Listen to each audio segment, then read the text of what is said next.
رسول اکرم صلی اللہ علیہ وسلم نے ہر موقع پر مسلمان کو اعتدال کا حکم دیا. عبداللہ بن مسعود کی روایت ہے صحیح البخاری کی رضی اللہ تعالی. رسول اکرم صلی اللہ علیہ وسلم نے نوجوانوں کو ٹارگٹ کر کے فرمایا, ان کو مخاطب کر کے فرمایا, یا معشر الشباب من استطاع منکم فلیتزوج. او نوجوانوں کی جماعت, تم میں سے جو طاقت رکھتا ہے وہ نکاح کرے, شادی کرے. تم میں سے جو شخص نکاح کی طاقت نہیں رکھتا وہ روزے رکھے. یہ روزے رکھنا اس کو نفسانی خواہشات سے پیچھے موڑ کر جانا ہے. بظاہر تو یہ ایک حدیث ہے, لیکن رسول اللہ صلی اللہ علیہ وسلم اس کے اندر میڈیکل کو بھی لے کر آئے ہیں. آج دنیا نے اس بات کی ریسرچ کی ہے, ایک خاتون جس وقت کئی افراد کے پاس جاتی ہے اس کے اندر ایسے جراثیم پیدا ہو جاتے ہیں جو ایڈز کے سبب بنتے ہیں. رسول اللہ صلی اللہ علیہ وسلم نے ایک توانا معاشرے کا قیام اللہ کی وحی کے ساتھ مربوط کیا ہے.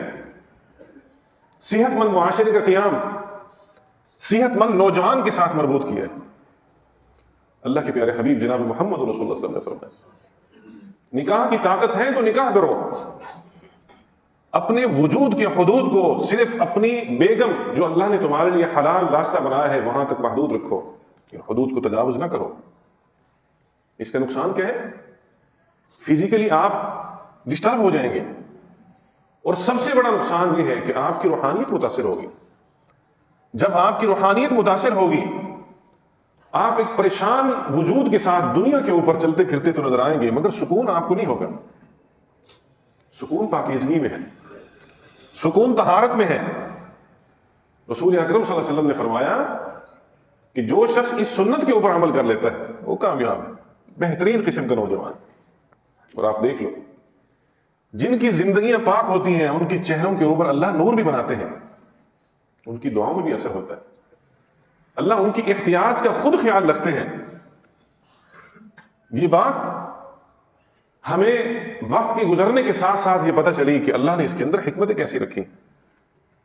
اور جو نوجوان اپنے آپ پر, اپنی پرسنالٹی کے اندر اس شخصیت کے پہلو کے اوپر کنٹرول حاصل کر لیتا ہے, آپ یقین جانیں, آپ کسی اچھے ڈاکٹر سے جا کر پوچھیں کہ وہ اعصابی طور پر اور اپنے فیصلے کی قوت کی بنا پر وہ کتنا وہ شخص مضبوط ہوتا ہے. اس کا ہمیں اندازہ نہیں ہے, ڈاکٹر بتا سکتے, جبکہ اس کے پیچھے اللہ کی شریعت ہے. اس شخصیت کو بنانے کے اندر اللہ رب العالمین کی شریعت سب سے زیادہ کار فرما ہے. انسان یا تو اپنے نفس کے پیچھے ہے, یا پھر وہ حد درجہ اتنا غلوف کر رہا ہے, اتنا غلوف کر رہا ہے جس کی کوئی انتہا نہیں.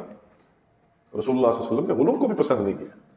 بڑی مشہور حدیث ہے, آپ نے کئی مرتبہ علماء سے سنی ہوگی, کہ اما عائشہ رضی اللہ تعالیٰ عنہ کی خدمت کے اندر وہ 3 صحابی آئے تھے جنہوں نے آپ کی عبادت, ریاضت اور آپ کے نکاح کے بارے میں پوچھا تھا. سب نے کہا آپ پیغمبر ہیں, آپ نکاح بھی کثرت سے کر سکتے ہیں, آپ پیغمبر ہیں, لمبا قیام بھی کر سکتے ہیں, آپ پیغمبر ہیں, آپ روزے بھی رکھ سکتے ہیں. لیکن جب ام المؤمنین صدیقہ کائنات سیدہ عائشہ صدیقہ رضی اللہ تعالیٰ عنہا نے رسول اللہ صلی اللہ علیہ وسلم کی خدمت میں عرض کی, آپ علیہ السلام نے فرمایا ہلک المتنطعون, دین کے اندر حدود سے تجاوز کرنے والے ہلاک ہو گئے, ہلاک ہو گئے, ہلاک ہو گئے. عبداللہ بن مسعود فرماتے ہیں رسول اللہ صلی اللہ علیہ وسلم نے 3 مرتبہ یہ جملہ ارشاد فرمایا, ہلک المتنطعون, ہلک المتنطعون, ہلک المتنطعون. غلوف نہیں ہے یہ, غلوف اہل کتاب کے خصائص میں سے ایک ان کی خصوصیت تھی جس کو اللہ نے بالکل پسند نہیں کیا, کسی بھی صورت میں اللہ نے پسند نہیں کیا.